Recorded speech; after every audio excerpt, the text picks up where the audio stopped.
랭드 보통 status anxiety is a philosophical, psychological, and cultural exploration of one of the most pervasive yet least openly discussed sources of modern unhappiness.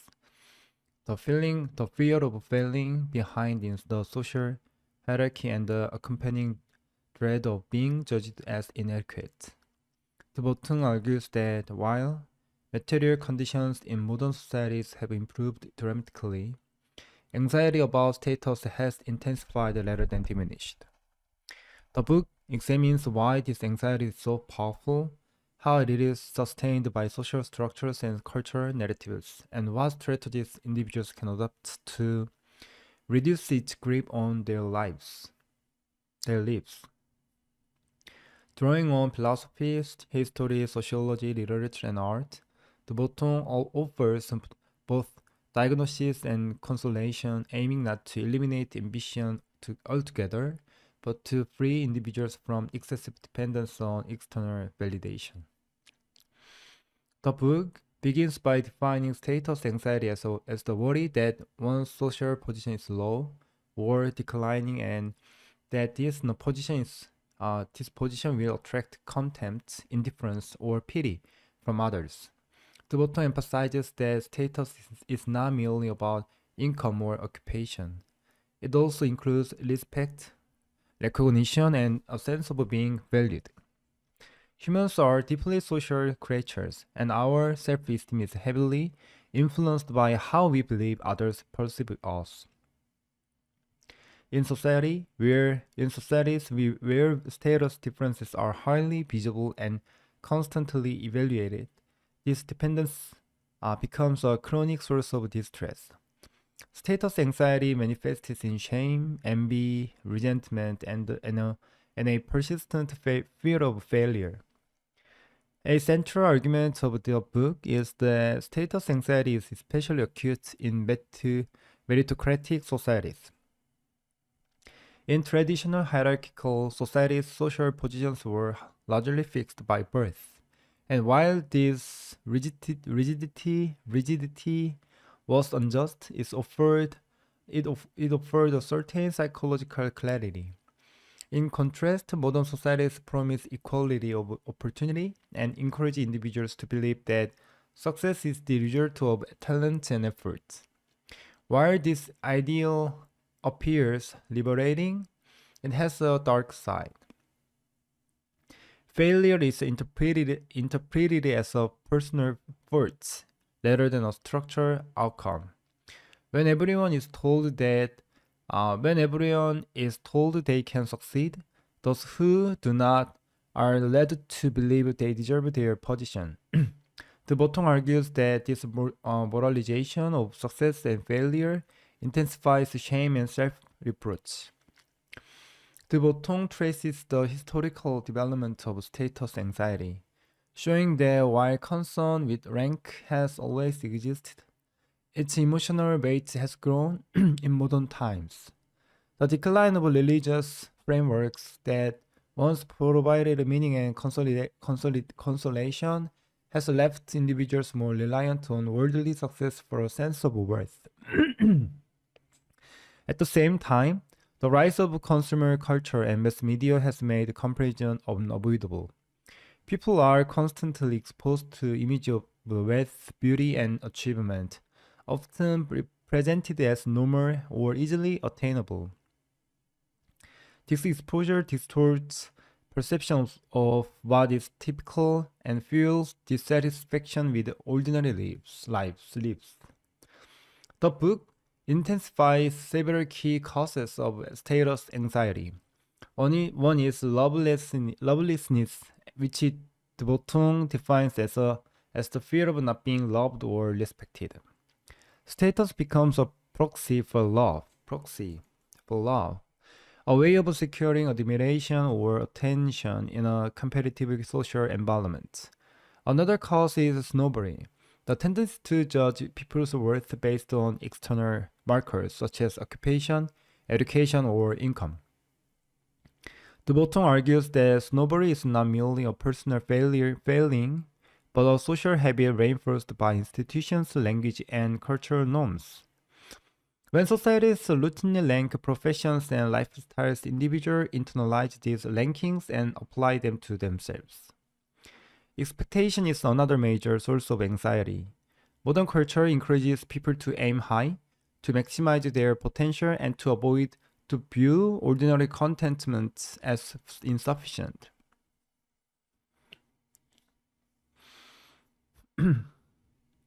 While ambition can be motivating, it also sets individuals up for chronic disappointment because reality rarely matches idealized visions of success. The bottom notes that many people suffer not because their lives are objectively bad, but because they fall short of the inflated expectations.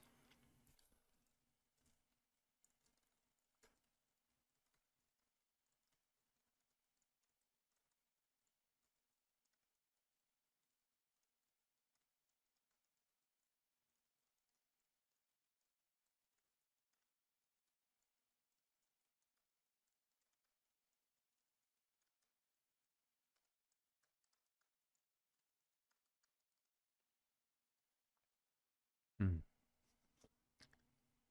The bottom notes that many people suffer not because their lives are objectively bad, but because they fall short of the inflated expectations they have absorbed from society.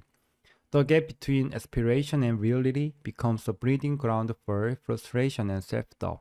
The book also explores the role of meritocracy in legitimizing inequality. When success is framed as earned, inequality appears justified, and compassion for those at the bottom diminishes. The bottom argues that this belief system encourages harsh judgment and erodes solidarity. It also creates anxiety at the top, where individuals fear losing their position and being exposed as less deserving than they appear.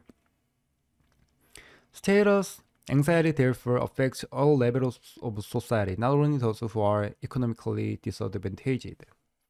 After diagnosing the problem, the bottom turns to possible responses and remedies. One of the most important is in philosophy, which he presents as a source of consolation rather than abstract speculation. Philosophical traditions from Stoicism to Epicureanism offer ways of rethinking success, failure, and the nature of a good life. The Stoics, for example, argue that external goods such as wealth and reputation are ultimately beyond our control and should not be the basis of self-worth. By focusing on character and inner resilience, individuals can reduce their vulnerability to social judgment. The bottom also highlights the value of art as a corrective to distorted social values.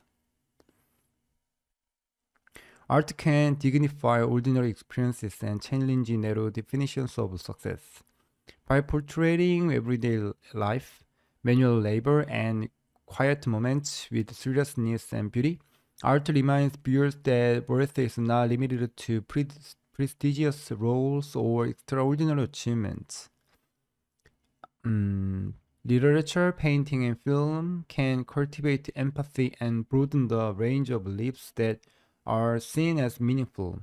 In this way, art functions as a moral educator, reshaping collective perceptions of value. Another proposed remedy is humor, particularly satire.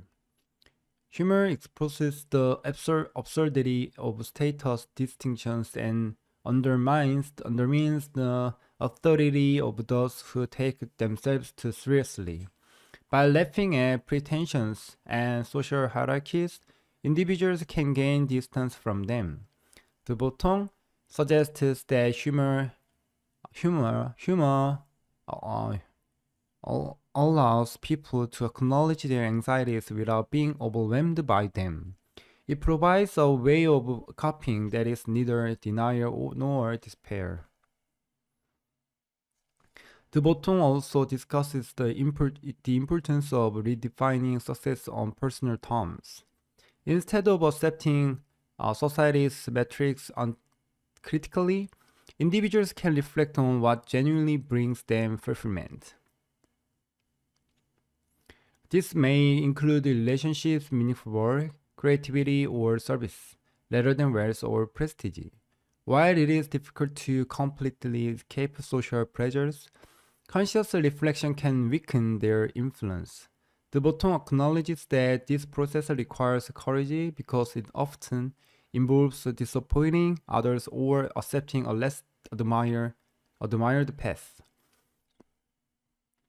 The book addresses the role of politics and social structures in shaping status anxiety. While personal strategies are important, De Botton argues that reducing status anxiety also requires collective change. Societies can choose to value a wide range of contributions and provide dignity to all forms of work. Policies that reduce extreme inequality and promote social mobility can alleviate some of the pressures associated with status competition. However, De Botton is realistic about the limits of political solutions that emphasizes that inner change remains essential. Religion, though often criticized in modern discourse, is presented as another potential source of consolation.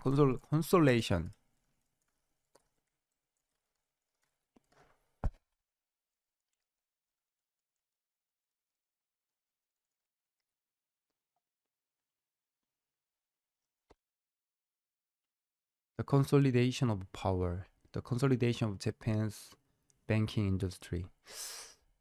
De Botton does not advocate a return to traditional belief systems, but he recognized that religion historically offered narratives that softened the blows of failure and reminded the individuals of their inherent worth.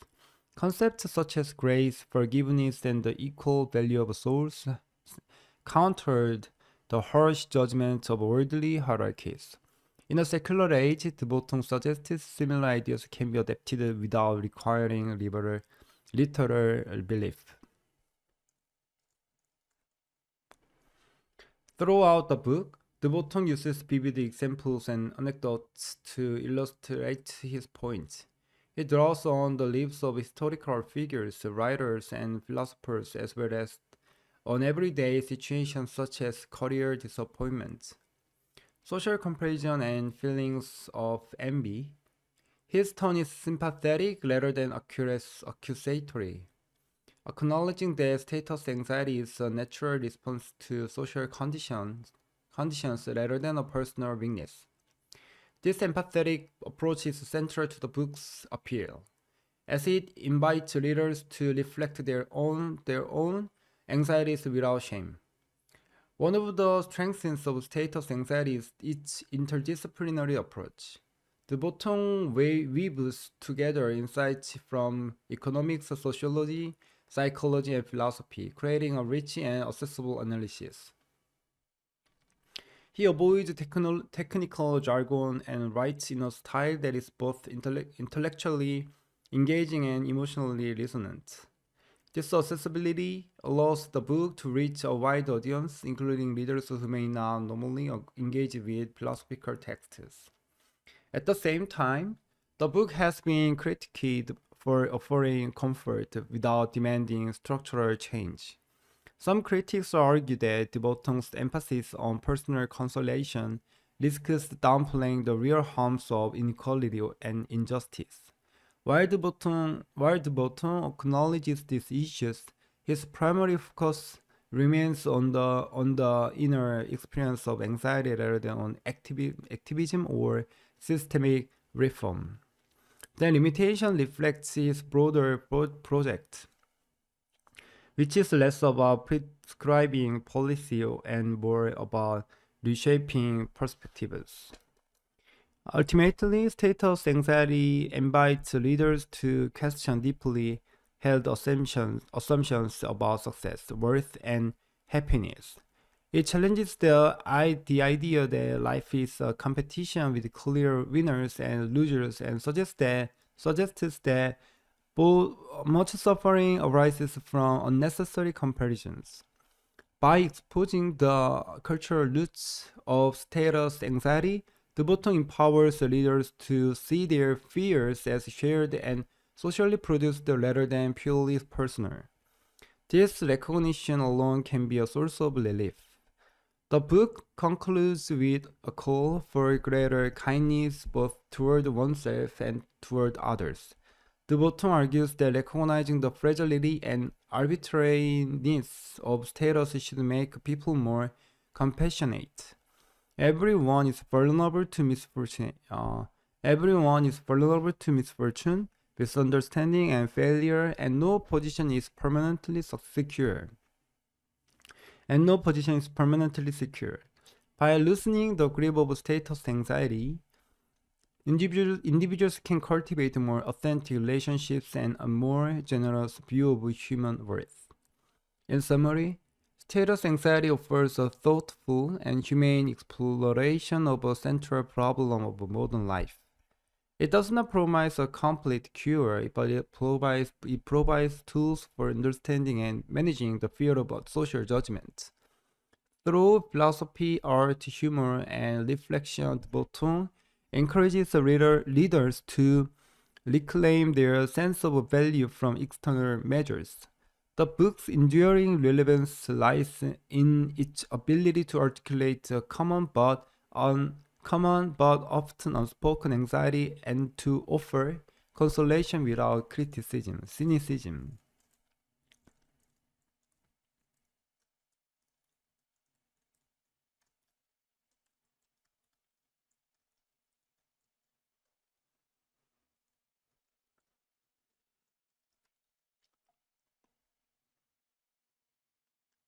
Top 10 key points from status anxiety. Status anxiety is the fear of being judged as inadequate or unsuccessful by society. Meritocratic ideals intensify shame by framing failure as a personal effort. Modern media and consumer culture amplify social comparison and dissatisfaction. Snowboarding reinforces harmful hierarchies of worth based on external markers. High expectations create a painful gap between aspiration and reality. Philosophy offers consolation by redefining what truly matters in life. Art can dignify ordinary experiences and challenge narrow definitions of success. Humor and satire help expose the absurdity of status distinctions. Personal fulfillment requires questioning society's metrics of achievement. Compassion grows when we recognize the fragility and arbitrariness of status.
The social cost of measuring human worth. Modern societies are structured around comparison, from academic rankings to job titles and income brackets. Individuals are constantly evaluated, classified, and positioned within visible hierarchies. While such systems are often justified as efficient or merit based, they carry a significant psychological cost. One of the most damaging consequences is status anxiety, a condition in which individuals tie their sense of self-worth to how they are ranked by others. This anxiety does not merely affect personal happiness. It reshapes social relationships, moral judgment, and collective values. Status anxiety thrives in environments where success is narrowly defined. When prestige is concentrated in a small number of careers, lifestyles, or achievements, countless other forms of contributions are implicitly devalued. Teachers, caregivers, artisans, and service workers may perform socially essential roles, yet they often receive little recognition or respect. This imbalance sends a powerful message. Some lives are more valuable than others. Over time, individuals internalize these rankings and begin to judge themselves through the same lens, even when they intellectually reject such hierarchies. The fear of downward mobility further intensifies this anxiety. In highly competitive societies, stability itself becomes fragile. Employment is insecure, social roles are fluid, and reputations can rise or collapse rapidly. As a result, people are not only concerned with improving their status but with protecting it. This defensive posture encourages conformity and discourages risk-taking. Many individuals pursue socially approved paths not because they are meaningful, but because they appear safe. Creativity, and authenticity are often sacrificed in exchange for recognition and security. Status anxiety also distorts moral perfection. When success is treated as evidence of virtue, failure is easily interpreted as a moral flaw. This mindset reduces compassion and makes it easier to ignore structural inequalities. Those who struggle are viewed as personally responsible for their situation, while those who succeed are praised as inherently deserving. Such beliefs weaken social solidarity and justify indifference toward suffering. The result is a society that values achievement over humanity. However, alternatives to this value system are possible. One response is to broaden the definition of success to include qualities such as integrity, care for others, and personal growth. These forms of achievement are less visible and harder to measure, but they are no less significant.